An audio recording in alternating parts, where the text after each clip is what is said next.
नमस्कार विद्यार्थी मित्रांनो, मी ऋतुजा पवार इन्फिनिटी अकॅडमी मध्ये आपलं स्वागत आहे। तर आजचे जे रिक्रुटमेंट आहे सहाय्यक शास्त्री दस्तऐवज परिरक्षक, तर परीक्षक हे जे पद आहे याच्यामध्ये S15 लेवलचं तुम्हाला पगार असणार आहे। यामध्ये कोण कोण फॉर्म भरू शकतं, इलिजिबिलिटी क्रायटेरिया काय असणार आहे, किती वयोमर्यादेपर्यंत तुम्ही फॉर्म भरू शकणार आहात, हे सर्व डिटेल्स आपण या व्हिडिओमध्ये जाणून घेणार आहोत। तर त्यापूर्वी ज्यांनी कोणीही अर्ज अजून भरला नसेल, या रिलेटेड फॉर्म फिलअप केला नसेल आणि तुम्ही इलिजिबल सुद्धा असाल तर नक्कीच तुम्हाला आवर्जून हा फॉर्म आहे तो भरायचा आहे, कारण की हे जे पद आहे ते खूप चांगल्या लेवलचं ग्रेड पे तुम्हाला इथे मिळणार आहे।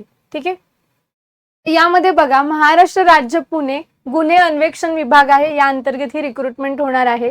तर यामध्ये सहाय्यक शासकीय दस्तऐवज परीक्षक यासाठी टोटल जे पद आहेत सगळ्यात पहिल्यांदा हे 16 पदे असणार आहेत। पदांची जी वॅकन्सीज आहे ती कमी आहे, कारण की पद पण हे त्या लेवलचं असणार आहे। यामध्ये S15 चा जो पगार आहे तुम्हाला 41,800 ते 1,32,300 हा तुमचा बेसिक असणार आहे। यामध्ये तुमची जी रिक्रुटमेंट आहे त्यामध्ये अर्ज दिनांक जी आहे ती आता 11 मार्च 2024 पर्यंत तुम्ही फॉर्म भरू शकता। ही जी एक्झाम आहे ही TCS च्या थ्रू कंडक्ट केली जाणार आहे। तर एक्झामचा पॅटर्न काय असणार आहे, कोण कोण इलिजिबल असणार आहे ते आपण यामध्ये बघूया। आता जसे की बघा, सहाय्यक शासकीय दस्तऐवज परीक्षक सरळ सेवा भरती ही जी जेवढी वॅकन्सीज आहेत त्या बघू शकता तुम्ही, कोणत्या विभागाअंतर्गत किती वॅकन्सीज आहेत त्याप्रमाणे। त्यासोबतच बघा की ही जी शैक्षणिक पात्रता आहे, मान्यता प्राप्त विद्यापीठातील विज्ञान शाखेतील ज्यांचं सायन्स मधील मुख्य विषय त्यांचा मेन सब्जेक्ट हा केमिस्ट्री होता, म्हणजे तुमचं लास्ट इयरला स्पेसिफिकेशन करताना स्पेशलायझेशनच्या वेळेस तुम्ही काय केलेलं आहे, तुमचं स्पेशलायझेशन हे केमिस्ट्री मध्ये झालेलं आहे किंवा स्पेशलायझेशन इन फिजिक्स झालेलं असेल, असं सर्व कॅन्डिडेट्स इथे इलिजिबल आहेत। त्यासोबतच ज्यांचं फॉरेन्सिक झालेलं आहे, forensic BSc in forensic science झालेलं आहे, ते सुद्धा स्टुडंट्स इथे इलिजिबल असणार आहेत। या आधी सुद्धा DMER ने जी एक्झाम घेतलेली न्याय सहाय्यक साठी, तर त्या लेवलचं जे तुमचं आहे पुण्यामध्ये तुमचं इथे वर्किंग असणार आहे मोस्ट ऑफ। तर यामध्ये बघा, मान्यता प्राप्त विद्यापीठातील विज्ञान शाखेतील पदवीधर, मुख्य विषय रसायनशास्त्र व भौतिकशास्त्र उपविषयासह प्रथम अथवा द्वितीय श्रेणीतील पदवीधर जे आहेत, म्हणजे तुम्हाला ऍटलिस्ट फर्स्ट क्लास किंवा सेकंड क्लास जो आहे तो असणं गरजेचं आहे। त्यासोबतच जर फॉरेन्सिक झालं असेल, इथे ऑप्शन किंवा दिलेला आहे, इधर तुमचं BSc chemistry, BSc in physics और BSc इन फॉरेन्सिक सायन्स हे स्टुडंट्स इलिजिबल आहेत इथे फक्त। त्यासोबत जर तुम्हाला इन्फॉर्मेशन टेक्नॉलॉजी मध्ये MSc IT असेल तर ठीक आहे, वेल अँड गुड। जरी नसेल तर GCC TBC किंवा GCC जे आहे ते तुम्ही इथे अपलोड करू शकता ते सर्टिफिकेट। आणि मराठी, हिंदी किंवा गुजराती अथवा उर्दू भाषेचं जे ज्ञान आहे ते तुम्हाला असणं गरजेचं आहे। यामध्ये बघा, शारीरिक पात्रता जी आहे ती अपंगत्व अपात्र ठरवण्यात आहेत, अशा जे फिजिकल डिसॅबिलिटी आहे अशा स्टुडंटसाठी हा फॉर्म भरता येणार नाही अनफॉर्च्युनेटली, परंतु बाकी जे स्टुडंट्स आहेत तो इथे फॉर्म भरू शकतात। आता यामध्ये बघा, तुम्ही ओपन साठी 18 जे आहे ते सगळ्यांसाठी किमान वय हे 18 असणार आहे आणि ओपन साठी 38 पर्यंत भरू शकता। मागासवर्गीय उमेदवार हे 43 पर्यंत, अंशकालीन उमेदवार 55 वर्षापर्यंत फॉर्म भरू शकतात।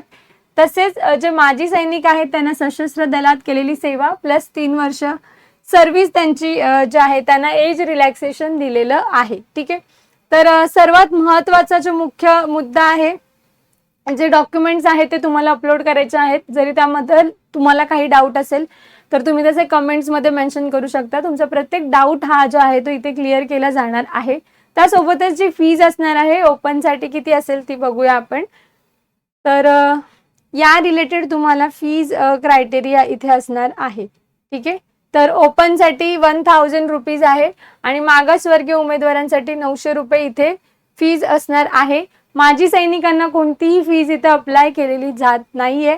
आता जो मुख्य जो टॉपिक आहे की हा सिलेबस काय असेल, कारण की पोस्ट तर एवढी चांगली आहे, S15 चा तुम्हाला पगार मिळणार आहे, तर सिलेबस काय असणार आहे, तर याच्यामध्ये टेक्निकलचा सिलेबस तुम्हाला असणार आहे, सोबतच 60-40 हाच रेशो तुमचा असणार आहे। तर यामध्ये बघा की ऑनलाईन भाग 1 ची जी परीक्षा असेल, टोटल परीक्षा ही 200 गुणांची असेल, TCS थ्रू ही कंडक्ट केली जाईल। आता यामध्ये तुमचे जे एक्झाम आहे त्याच्यामध्ये 120 गुणांची असून वस्तुनिष्ठ बहुपर्यायी असणार आहे। प्रत्येक प्रश्नास 2 गुण इथे दिले जाणार आहेत। ठीक आहे, तर बहुपर्यायी स्वरूपाची जी परीक्षा असेल याच्यामध्ये माध्यम मराठी किंवा इंग्रजी राहील, आणि जो सिलेबस आहे तो बघा, भौतिकशास्त्र, physics, chemistry, maths, English, Marathi, संगणक आणि सामान्य ज्ञान मधील जीएसचा जो पार्ट आहे तो असेल. तर टोटल सिलेबस 200 गुणांमध्ये 120 मिनिटाचा म्हणजे 2 तासाचा तुमचा पेपर असेल. या पेपरमध्ये तुम्हाला जो तुमचा सिलेबस आहे तो तुमच्या या वेबसाईटवरती अपलोड केलेला आहे, www.mahaacid.gov.in. याच्यावरती सुद्धा जाऊन तुम्ही चेक करू शकता. आणि त्यामध्येच तुम्हाला जो आपला नॉन टेकचा जो सिलेबस आहे, नॉन टेकच्या सिलेबसमध्ये बघा भाग 1 आणि भाग 2 असेल. तर भाग 1 120 गुणांचा असेल आणि भाग 2 80 गुणांची निरीक्षण चाचणी जी ऑनलाईन पद्धतीनेच घेतली जाणार आहे.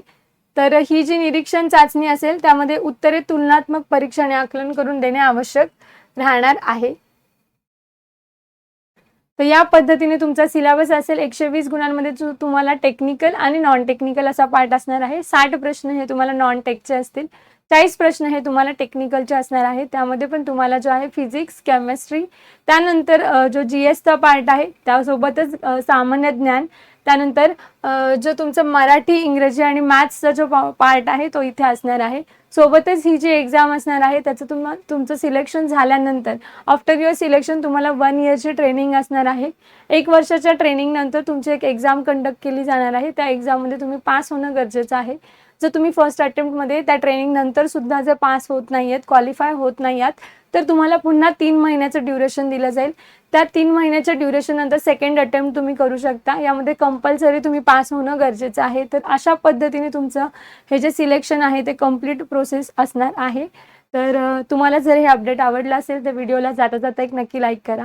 चॅनलला जर नवीन असाल तर चॅनलला सबस्क्राईब करा आणि बेल आयकॉन प्रेस करा, जेणेकरून तुम्हाला नवनवीन जे अपडेट आहेत ते समजणार आहेत. ठीक आहे, धन्यवाद. भेटूया पुढच्या अपडेटमध्ये.